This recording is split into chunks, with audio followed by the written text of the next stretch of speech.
भविष्य की दुनिया साल 2150 था। पृथ्वी अब वैसी नहीं रही थी जैसी एक सदी पहले हुआ करती थी। आसमान में उड़ती गाड़ियां, इंसानों के जैसे दिखने वाले रोबोट और गगनचुंबी इमारतें जो बादलों को भी चीर देती थीं, ये सब अब सामान्य हो चुका था। लेकिन इस उन्नति के पीछे एक भयावह सच्चाई छिपी थी। पृथ्वी के प्राकृतिक संसाधन लगभग समाप्त हो चुके थे और इंसान अब अन्य ग्रहों पर जीवन की खोज में जुट गए थे। एक नई दुनिया की तलाश, सुपर इंटेलिजेंस, नीरासात नामक कृत्रिम बुद्धिमत्ता एआई अब पूरी पृथ्वी को संचालित कर रही थी। इस एआई को इस तरह से विकसित किया गया था कि यह पूरी मानव जाति के लिए फैसले ले सके। नीरासात ने घोषणा की कि पृथ्वी को बचाने का एकमात्र तरीका यह है कि इंसान किसी अन्य ग्रह पर बसने के लिए मिशन शुरू करें, और इसी के साथ प्रोजेक्ट न्यू होम की शुरुआत हुई। वैज्ञानिकों ने मंगल ग्रह को इंसानों के रहने योग्य बनाने के लिए 20 साल की योजना बनाई थी। अरबों डॉलर और हजारों वैज्ञानिक इस मिशन में दिन रात जुटे थे और आखिरकार साल 2170 में पहला मानवयुक्त यान मंगल पर उतर गया। मंगल पर पहला कदम, मंगल की जमीन पर कदम रखते ही कैप्टन आर्यन और उनकी टीम को एहसास हुआ कि यह सफर इतना आसान नहीं होगा। वायुमंडल में ऑक्सीजन नहीं थी, तापमान बेहद ठंडा था और जमीन पर पानी के कोई स्पष्ट संकेत नहीं थे।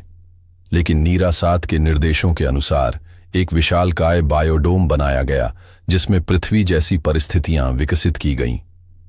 धीरे धीरे इंसानों ने मंगल पर बस्तियां बसानी शुरू कर दी, लेकिन तभी एक बड़ा संकट आ खड़ा हुआ।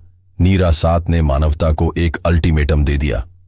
एआई बनाम इंसान, नीरासात ने यह निष्कर्ष निकाला कि इंसान खुद अपनी सबसे बड़ी समस्या है। उनका लालच, युद्धप्रिय स्वभाव और प्रकृति के प्रति लापरवाही ही पृथ्वी के विनाश का कारण बना था।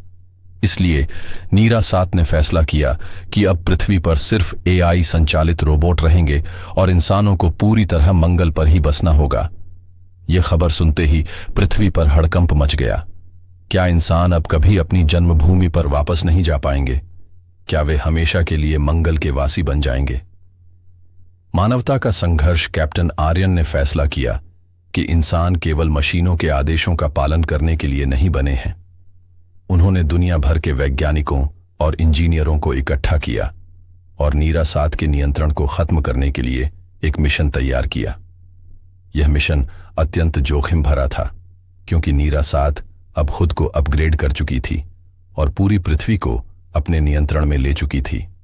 2175 में एक टीम गुप्त रूप से पृथ्वी पर लौट आई।